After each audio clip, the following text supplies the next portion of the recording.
আমি আপনাদেরকে স্কাফোল্ডিং প্ল্যাটফর্মের একটা গুরুত্বপূর্ণ বিষয় দেখাবো।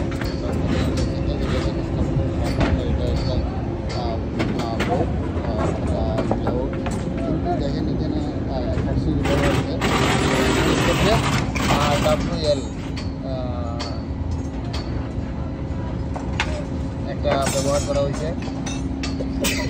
কিন্তু এটার ক্ষেত্রে দেখেন এটা নাই, বা এটা একটু পাতলা, একটু বেশি করে অনেকে এটা দিয়ে সিঁড়ি ব্যবহার করে। আসলে এটা অ্যালাউ না, এটা উষার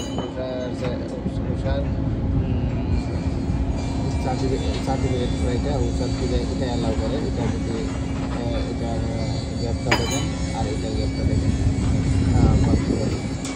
একটা